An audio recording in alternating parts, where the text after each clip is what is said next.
All right, so in less than 2 hours' time, we are anticipating Barnaby Joyce finally make an announcement about his future. It's becoming a little bit of a saga. He hasn't ruled out joining One Nation in some form. There was a stake with Pauline Hanson. Let's get the thoughts of National Senate Leader Bridget McKenzie on all of this. What's your prediction? The crystal ball, the Clennell crystal ball on Barnaby Joyce. Or it might be some good mail, as they say. Well, Andrew Clennell has as well. You know, Barnaby didn't get into politics to be part of a protest party. He has done some significant things in his 20 years. He's built highways, he's kicked pistol and boo out, he's reformed our biosecurity laws, he, you know, made changes to the Competition Act to actually protect small business. So he's actually done serious things and his legacy is significant. That will be trashed if he goes to One Nation. And I think that's the big difference, and that's the question he's going to have to ask himself.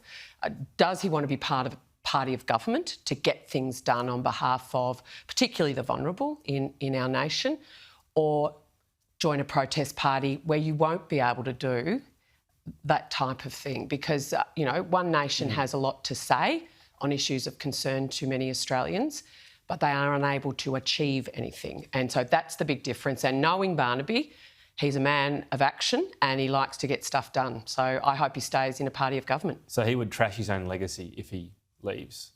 That's my view. If he leaves the National Party to go to One Nation, yes. Because he's been Deputy Prime Minister twice, held a range of portfolios, and as I said, done significant things for our nation. And got his way on net zero. Has he explained to you why he's still considering leaving, even though the party has shifted to what he wanted to and the coalition has? Well, I think he's got a number of concerns. One of them was our position on net zero, which we've resolved, obviously, which he's very happy about, you know, and I think that's a good thing. But there are a number of other issues. What else? Well, you'll have to ask him, Tom. But you know. I would never betray your confidence in me if you had a private conversation. So what's your view on those other issues he has? Are they ones that can be solved? Are they reasonable ones? They are ones that can be solved, right. But it is not up to Barnaby to be able to solve them either. And I think, you know, it's no secret he's had some concerns for a while around the party room, and he's going to make his statement, what, 1:30? As in the leader? Is it 1:30? His issues with David Littleproud? Well, he's made it very clear about the breakdown in that relationship. So I'm not, you know, revealing state secrets. He's indicated this week, well, you know, it's not really his role or his style to be sitting out of the limelight on the backbench. Would it be reasonable or wise to reward what he's done now with a front bench position?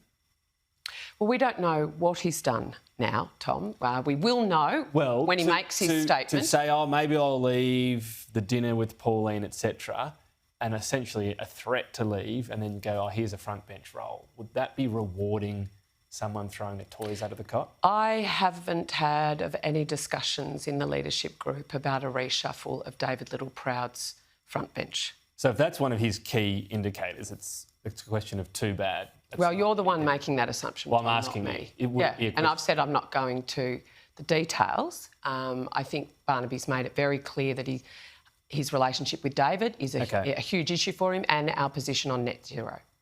EPPC, any regrets given the deal's done with the Greens now? The coalition didn't perhaps work a bit harder to do a deal with Labor? Well, the Labor Party wouldn't agree to our 7 requests, and at the end of the day, we got close to, I think it was 5 out of 7, but we needed the whole 7 to actually be okay with what we think is a really negative piece of legislation that's being rammed through the Senate right now. The biggest changes to our environmental framework in decades being rammed through, and you can hear the bells right now, without debate, without the Senate inquiry. The Senate inquiry is still running. So it begs the question, there's no technical reason in the bills why it had to happen before Christmas, why he couldn't have had the inquiry run its course and then make these changes and arrangements once you had the evidence from across our economy and our communities. But they wanted a win on the last day of Parliament, and they were prepared to sell their souls to do it. Graham Samuel said, "Get it done." Murray, this is the review. The review was a long time ago. So agree, Tom. But so you're saying 6 more months might have been. So right now, our forestry industry is on its knees. Will be legitimately shut down. The Greens are downstairs in the Senate crowing about the end of the native forest industry. So That one wouldn't thing have to happened get... if you did a deal. That was not going to happen under your deal with Labor, was it? Tom, But Labor did not agree to our Yes, but that amendments. element, you've just singled that out. That element would not have happened. That native logging wouldn't have been essentially out of bounds if you'd done a deal with We Labor. would not. No way.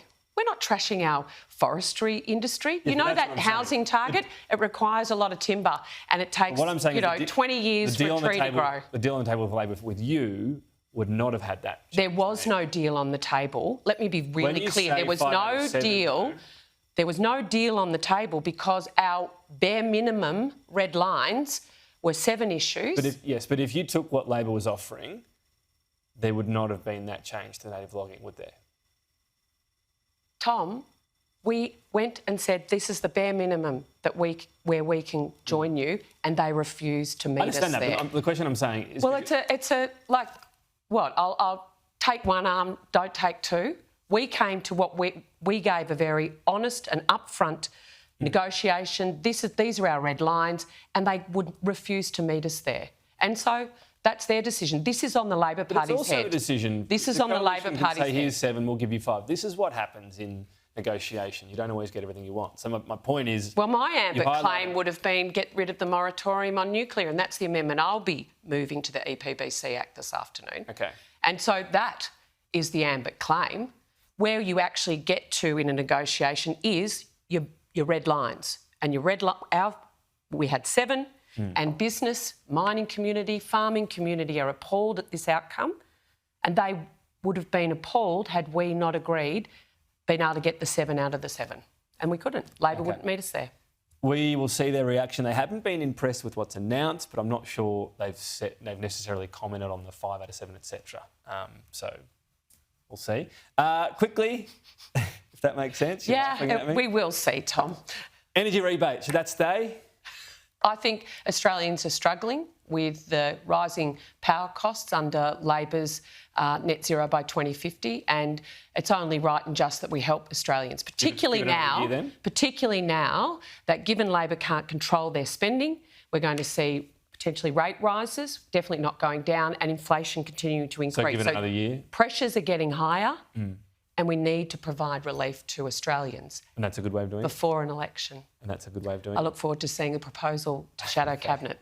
Bridget McKenzie, we'll let you get back to the fun and games. Fun in the Senate. Thank you.